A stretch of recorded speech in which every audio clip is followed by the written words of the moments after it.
right. Welcome, everyone. This is the Relativity Ask the Expert webinar, accelerating your case strategy using case dynamics and transcripts. My name is Megan Twibell, and I am your presenter today. Some housekeeping items. Please note that Relativity continuing education credits are only offered for the live version of this webinar. Our CE credits can take up to 1 week to be added. And to register for any of our live webinars, please visit the Relativity Training Center. I'm so pleased today that I am joined by our case strategy product managers, Cherry Mongut and Tony Velikova. They will be answering the Q&A section. Let's get to the meat of the matter here. Today, our agenda, we'll do a nice little quick overview, just a level set on the case strategy tools, what it's comprised of and what the intent of our case strategy suite is. And then we're going to talk about how to use these tools throughout the life cycle of your case. At the beginning of your matter, when maybe you don't know, during the review and analysis, and finally at the end when you're preparing for depositions and beyond. This should leave us a little bit of time at the end for some additional Q&A. So if Tony or Cherry doesn't get to your question along the way, perhaps maybe we'll talk through some additional workflows, but we should have some nice time at the end for a little bit of question and answer. I should also say that most of the workflows that I will be sharing with you today are commonly asked questions in our solutions group. So at any time you can email the solutions group at solutions@relativity.com and ask for any workflow assistance with any of our products here at Relativity. But a number of these items that we're going to walk through today actually came from real live tickets, the folks out there asking how to use the tool in complex matters. So case strategy is made up of two things, case dynamics and transcripts. Case dynamics is an application designed for case teams to store and organize important case information. You can manage your case from a single location alongside your e-discovery efforts to stay organized and focused on finding the truth. A complete toolset lets you share findings with your e-discovery team and adapt your approach as you uncover the facts, making it easy to build your strategy through the entire case. Our transcript application allows you to act quickly on depositions. You have drag and drop transcripts to move quickly from conducting depositions to finalizing your strategy for trial. You can bring people to the center of your matter. Understanding the interactions between the people in your case is critical to uncovering the truth. Get a more holistic picture of the people involved in a matter as you manage your case strategy by linking back to the entity object. Compare testimony with digital evidence. Link transcript passages to supporting documents to see all pertinent information in one place and to categorize them as plaintiff or defendant to tie all the pieces of your case together. And really get to the substance of your case. Search and identify key transcript passages with the word index. Annotate and highlight salient points to let your team know what to focus on. So now we have an understanding of case strategy tools, the transcripts, and the case dynamics application. Let's talk about how to use them throughout the course of your case. So sometimes in the beginning of the case, you know a little bit of information, but you don't know a lot, and maybe the facts haven't fully developed, and maybe there are some concept or issues that have yet to unpack themselves. There are 3 workflows that I'd like to introduce to you to help you get started in case dynamics from the very beginning. So introduced in version 10, or the Larkspur release, the entity object functions as the central location for people, companies, organizational groups, and their metadata. Relativity legal hold, processing, analytics, and case dynamics all leverage the entity object. Using the entity object reduces the amount of repetitive data entry needed to get moving in case dynamics. And most importantly here is the classification field.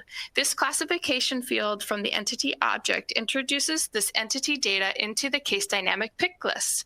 So it allows you to identify specific entities from the larger pool of people or organizations to bring into your case dynamics application.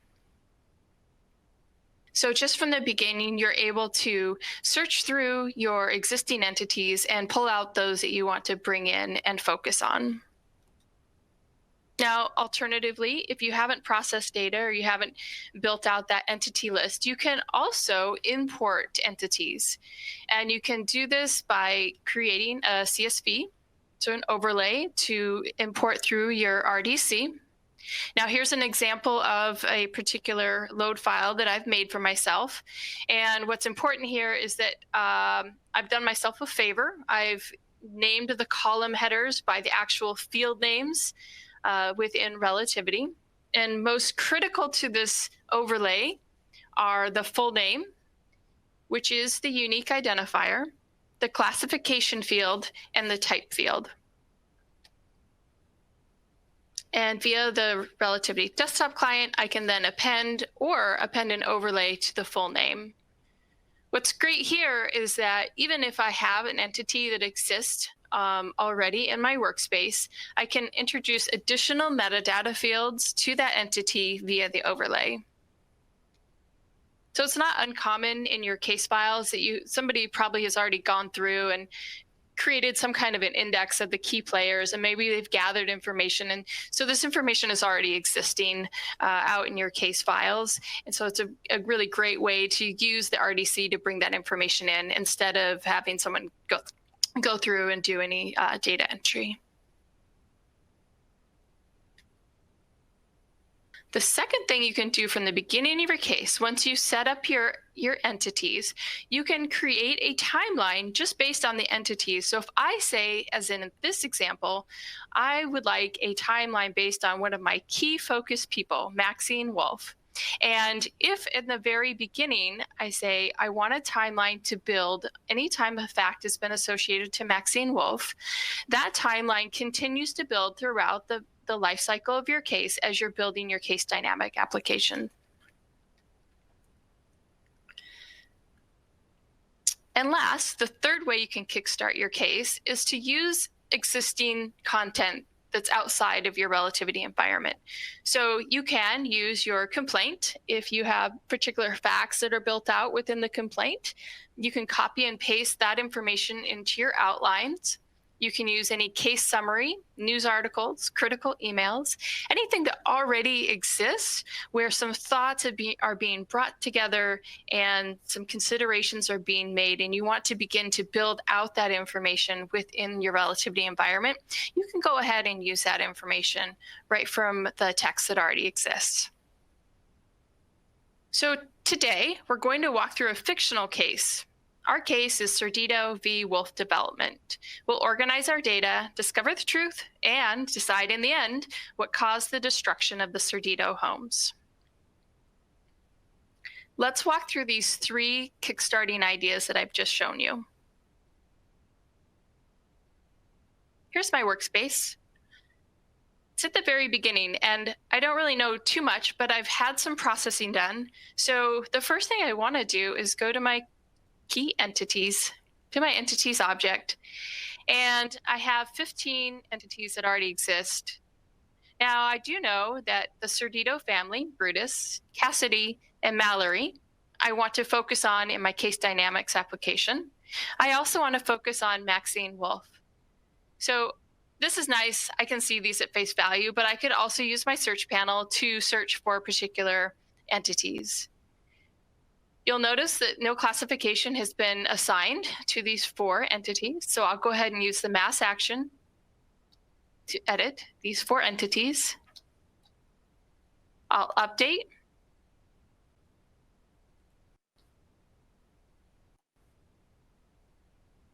Great.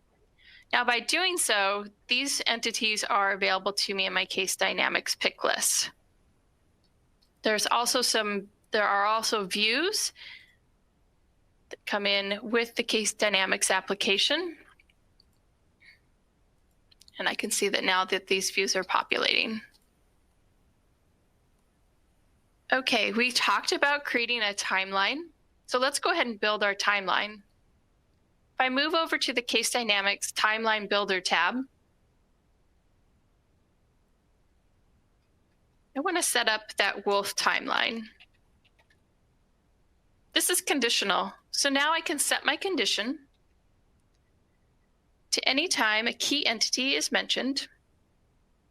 And I actually want to be very specific. I want to only pull in where Maxine Wolf is associated to a fact. So here I'm going to use my pop-up picker.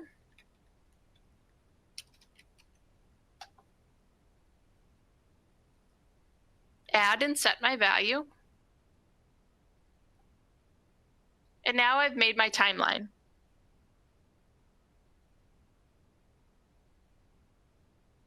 And I did that only just knowing the key entity.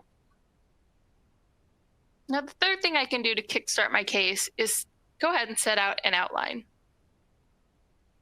So I do know some information about this case. These are some facts that were gathered when interviewing our client here. And if I wanted to go ahead and just copy that text,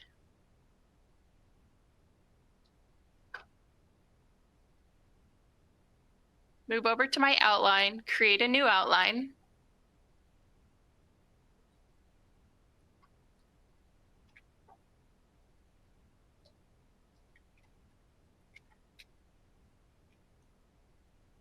Name my outline and save.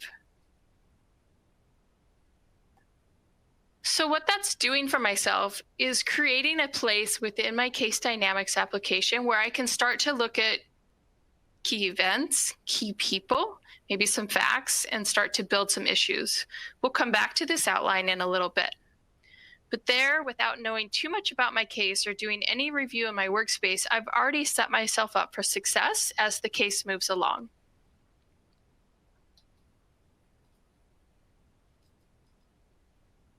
Now, what about during review? So oftentimes we have our case dynamics and case dynamics application set up, and particular review teams may be requested to add documents to our case dynamics tool as we move along. And here is a common request that we help our clients work through in solutions. When we're in the document viewer, you get to link facts and issues and people to documents.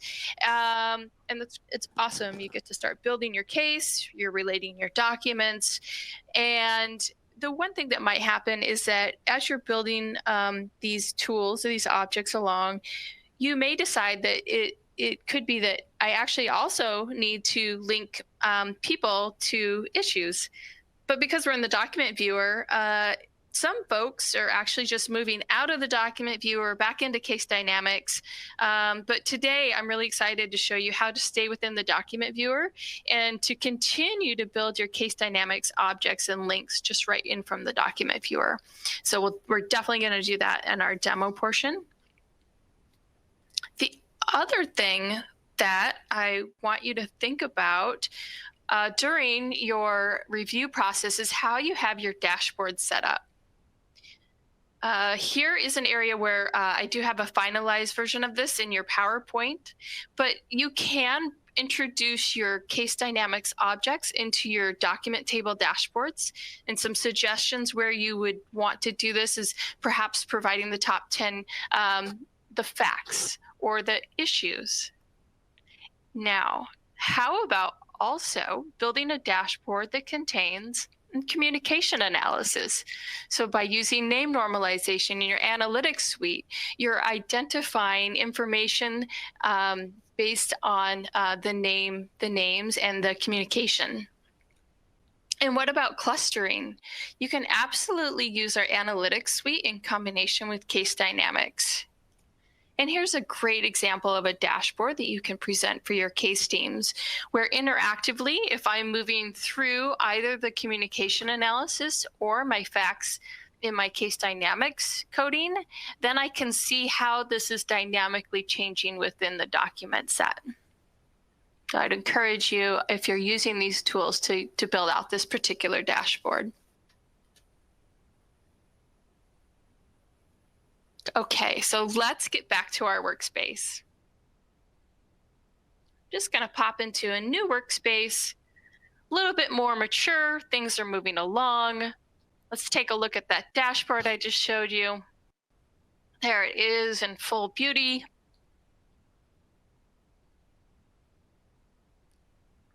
Now, let's say I'm a part of the review team that's been asked to review documents that are based on search terms.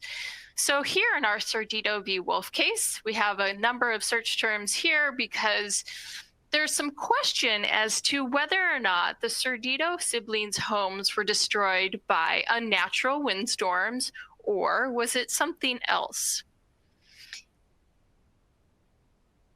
So I'm going to click on my search term, my key term, my weather or storm or wind. And let's go ahead and dig into a document. So in the course of my review, I pull up a document and I begin to work through my case dynamics. I can open my flyout layout by selecting the case dynamics link in the top above my layout. And I have a document here. Now I can see that some work has already been done. One of the great things about case dynamics is that it's fully collaborative. So it could be that one of my peers has already gone through. They've noted that, oh, okay, this is reporting here on the fact that Brutus Sordito's home was blown down. And if I read through this news report, I can see, based on some of my persistent highlighting, that Brutus Sordito here, and if I read down, indeed, his home was blown down. And I have some factual data here that the National Weather Service was indicating that the storm struck around 10:45. So this is work that's already been done. And I have a few issues. So in Wolf's defense, our defendant is claiming that she was asleep when homes were damaged, that there's some paint drying issue. I think that there's an issue with some fans that we're going to come across. Homes were destroyed by weather. And in fact, to her defense on this point, we do have a weather report here. And so we've linked that issue to this particular document. And then we have some key people here. And we know that Brutus Sordito, his home was blown down on this date. And perhaps at this point, we'd also like to introduce a new person. So here is George Two Toes. He's the district commissioner for the National Weather Service. And we'd like to go ahead and bring him into our case dynamics tool here. So I'm going to highlight his name, move to my case dynamics application by right-clicking. And I'm going to add case dynamics item and move over to new key person. This brings up the key entity. I autofills my information here, and I can create that new entity on the fly.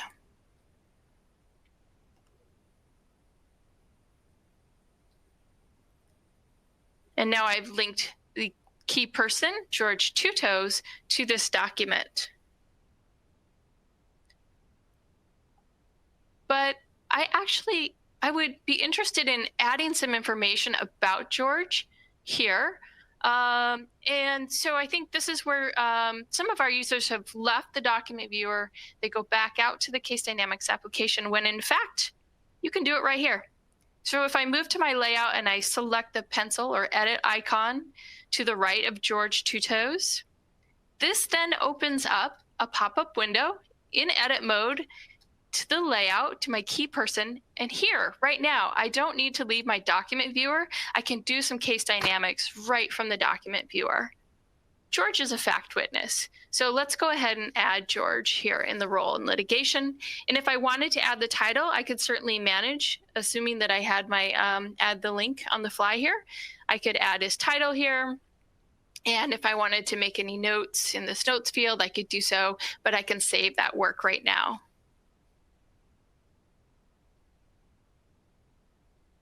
Great. Now there's one more thing that often happens when you're in case dynamics.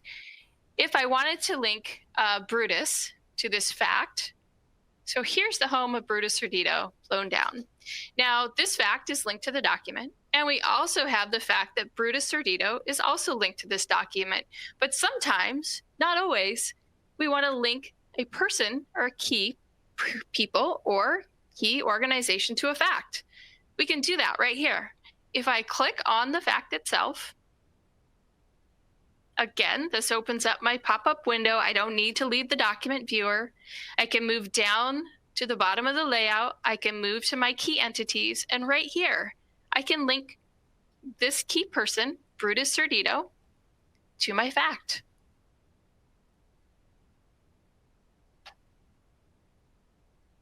Great. Now, as you can see, he's linked. You can do this with issues. You can do this from issues to documents to key people. It's circular. Everything you need to do is right here and available to you. You don't need to leave the document viewer to continue to be dynamic with this application.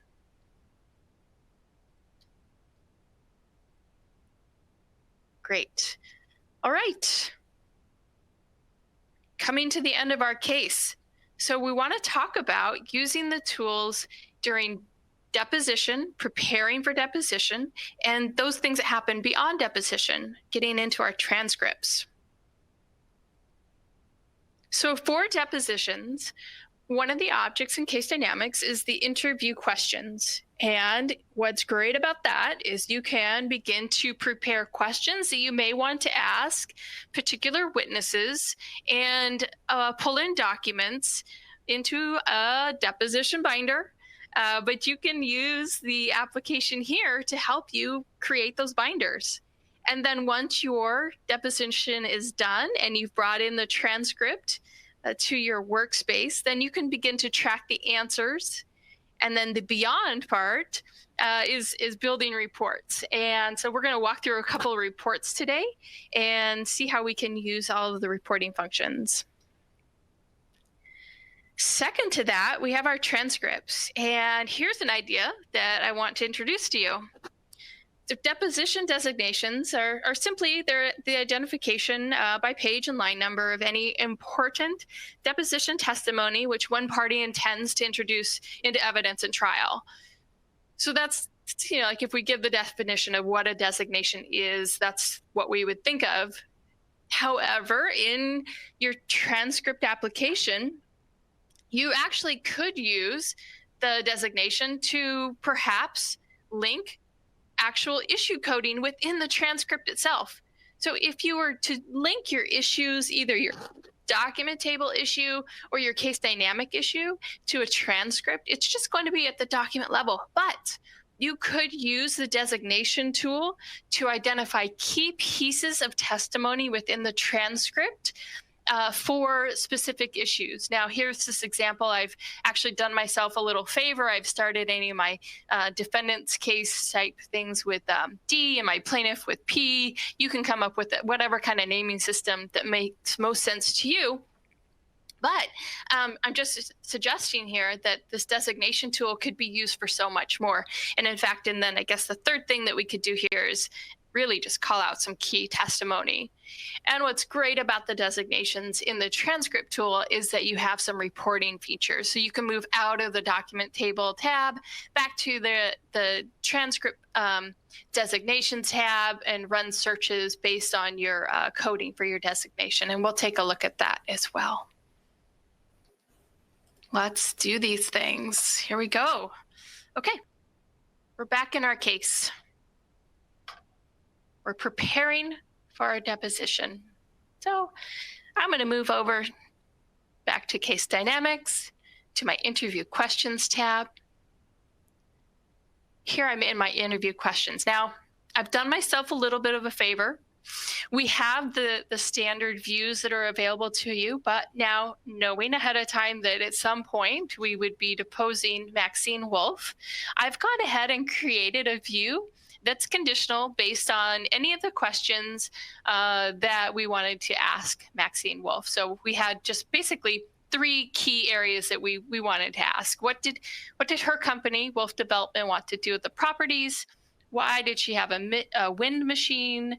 And then really, where was she? There are 3 key dates within this case, and so I put a question in here for each. Now, we kind of know the answers to some of these questions. We have an idea based on some emails that we've read that Wolf Development wanted these 3 properties to acquire these 3 properties so that they could create a barbecue restaurant.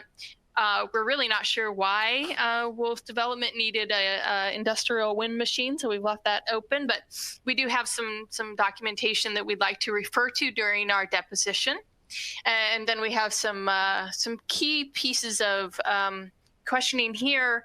We do know that on the 23rd that an eyewitness spotted Maxine Wolf outside of Brutus Sordito's home. Those not verified. We have some documents that have been linked up to these questions, but these are the questions that we're going to our deposition with. And the first thing I want to do is create myself an index for my binder. So I'm going to use all of these items. I'm going to select all, and I'm going to export to a CSV. So this is like an index. And once I have my index, I'm going to need my documents. So that's, here's our report, quick enough. Just give you an idea here. I chose CSV because it's a little bit easier to manipulate once I get it out there. And if I want to move it around, I can do that. And then what I want to do is use my print function. I've set myself up an excellent print profile here, and it's going to remind me of what I'm going to get. I'm going to get a placeholder before each question in the documents that will include the interview question, the potential answer, who's involved, any of the facts that are associated to these documents. So it's really making this really nice placeholder for myself before the documents are printed out, and then this gets printed to a PDF, which I can send to my print services department or whoever is responsible for making my deposition binders, because I know all you guys out there are still making deposition binders. It's a reality. It's what we do.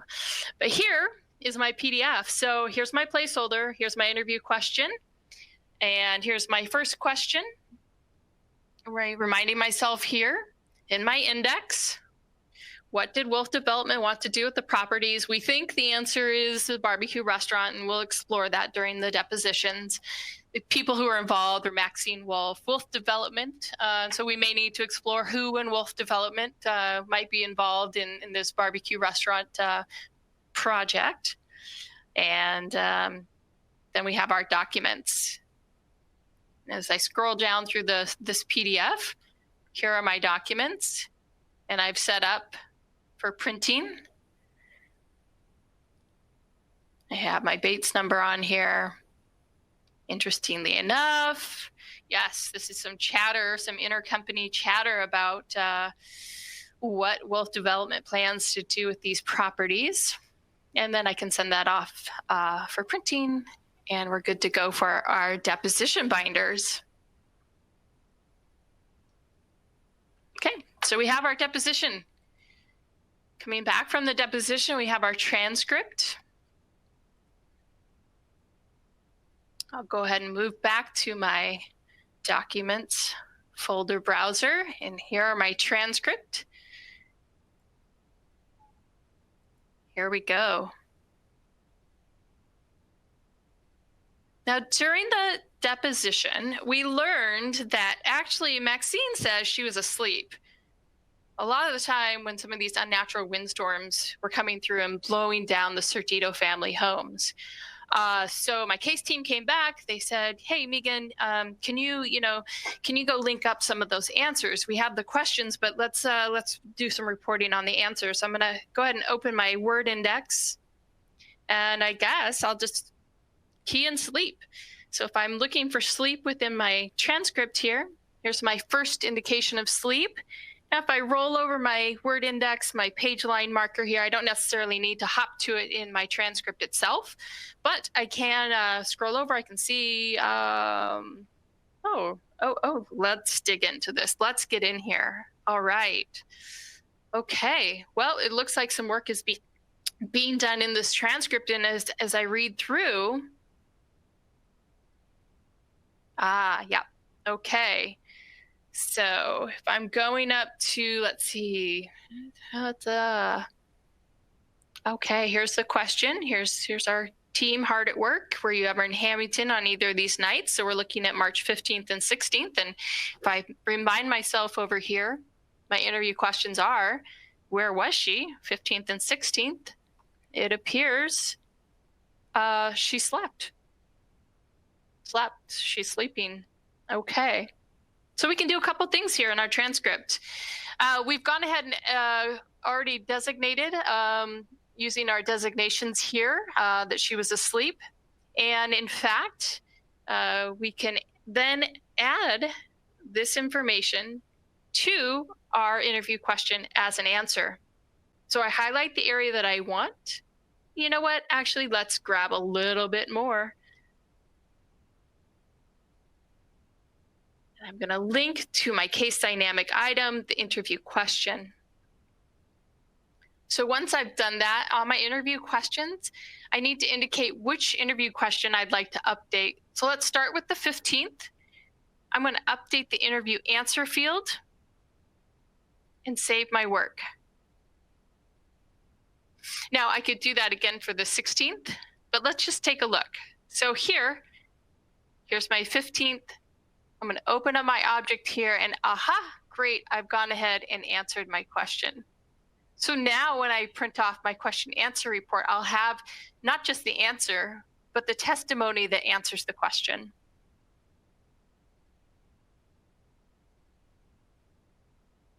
Let's look for one more thing in our storyline here. What about wind? Because there is this question that Wolf Development was renting these industrial wind machines. And if I use my keyword index to find some wind, yeah. All right, we've got some key testimony in our designations here. And let's give you a little teaser here. I'm actually going to make a video clip of this particular page line set. So here, this is a video transcript. I'm going to make this clip. It's going to go from page 15, line 13, down all the way to the end. This will be Maxine Wolf explaining what she was doing with this wind machine. And it would appear that Wolf Development did have some projects that had some paint that were having some trouble drying, and so therefore they needed to rent these wind machines. Now, here's a little plug. This week on Thursday, my colleague Greg Houston will be doing a deep dive into video clipping. So I'm just going to tease you out here with this information. We hope that you'll join this second Ask the Expert webinar this week on video clipping, but you'll see all the inner workings of how this particular piece of the transcript product works. So please join us for that as well. Okay. Now, finally, we've answered our questions. It's time to share information with our experts and beyond.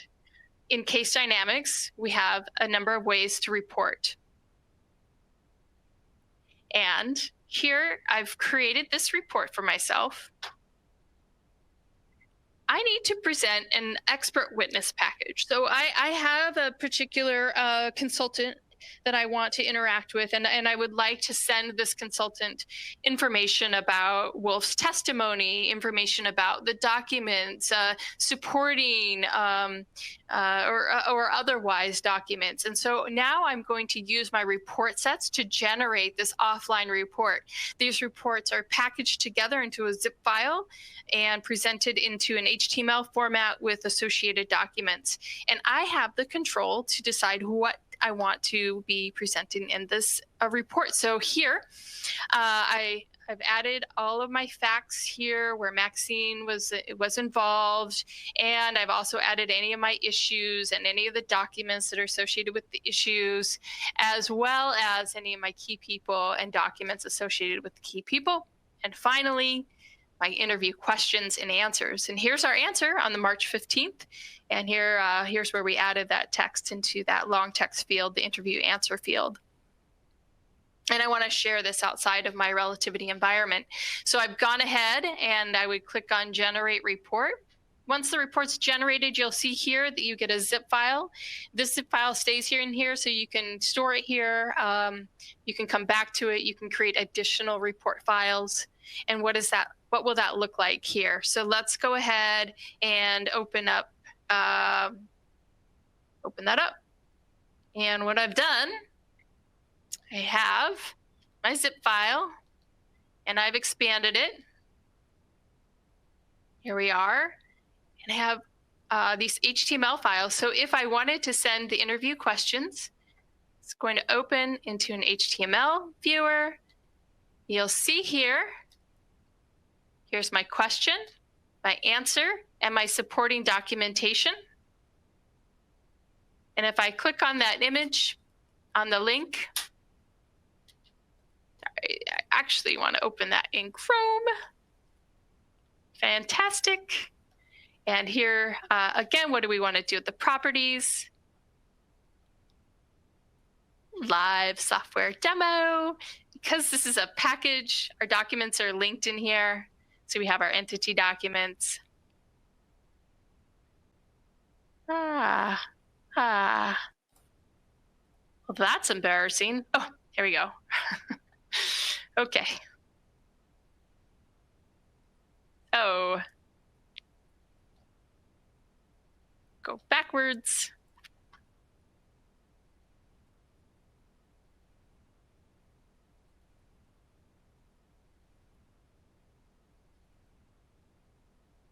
To our issues. And again, that's how that would function.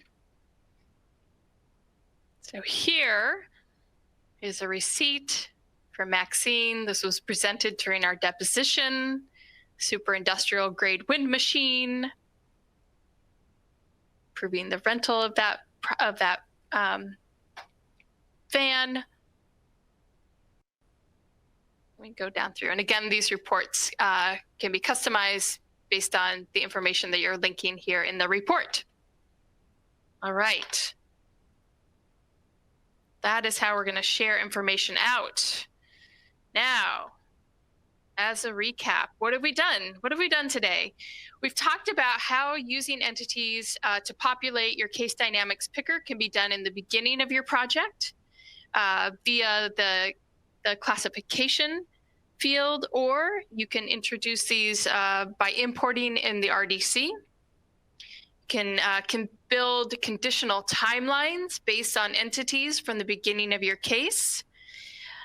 We also took a nice walk through the case dynamics application as presented in the document viewer. So how it is when we're in the document viewer and we're linking the case dynamics objects to the document, we can also manage our case dynamics objects in the document viewer.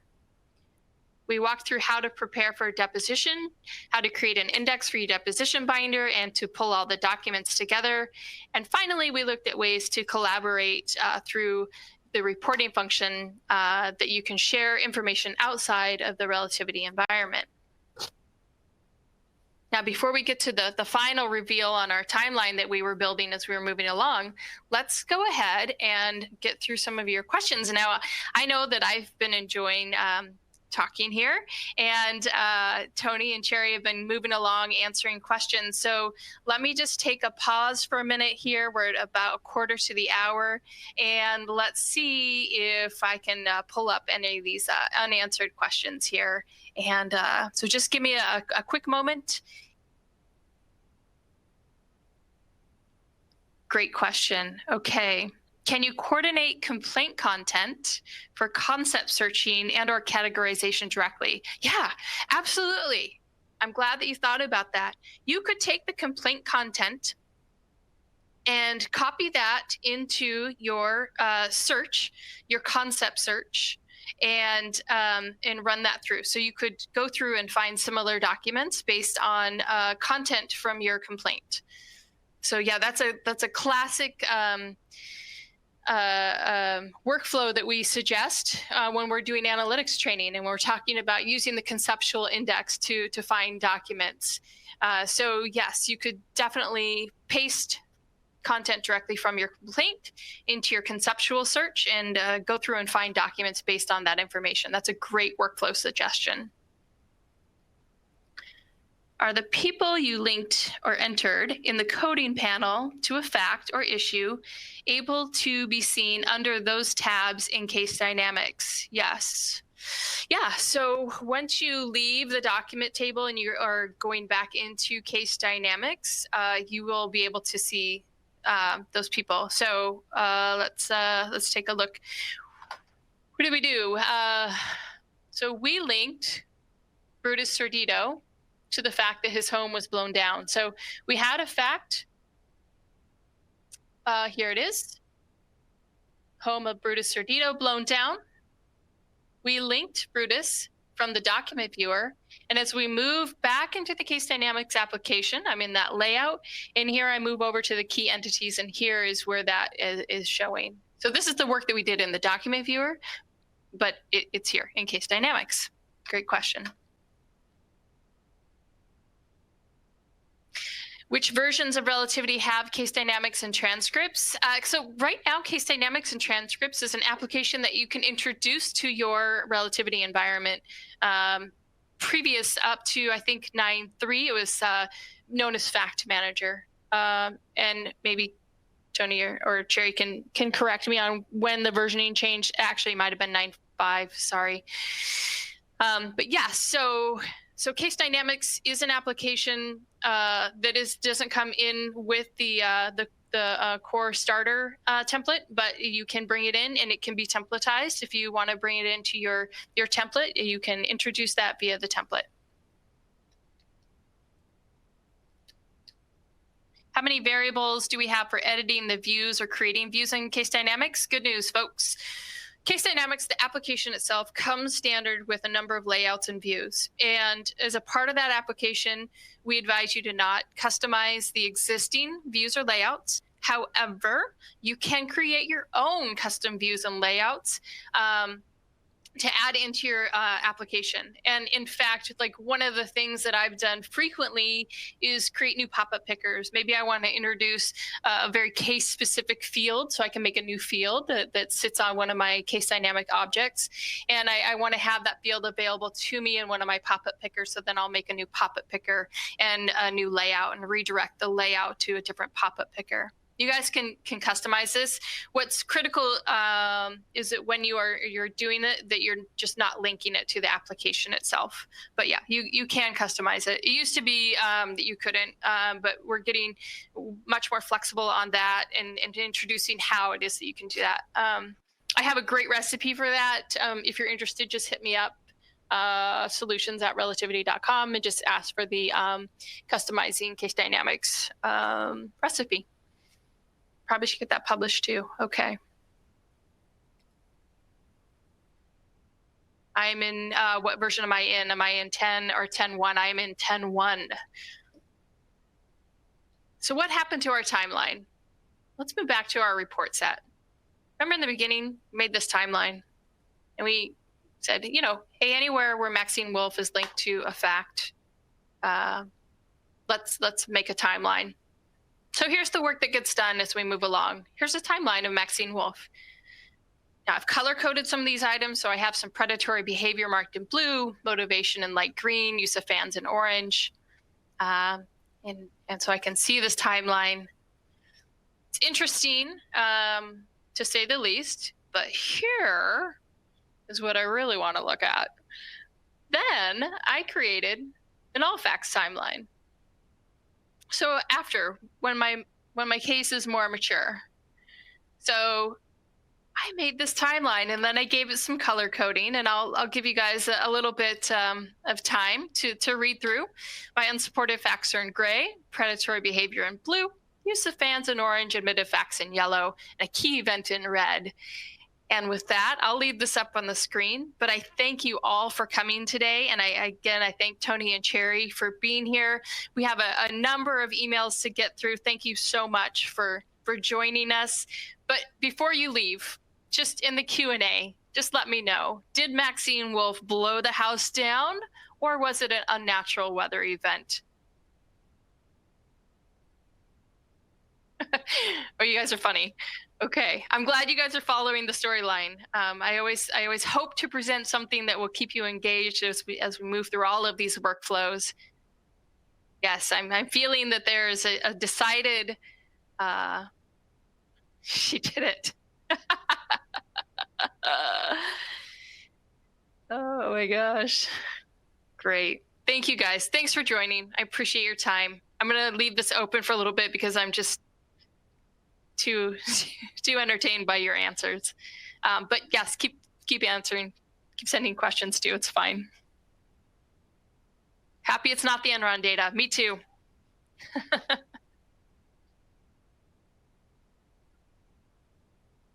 It looks like Maxine Wolf needs to start thinking about settlement based on everyone's opinions here. So,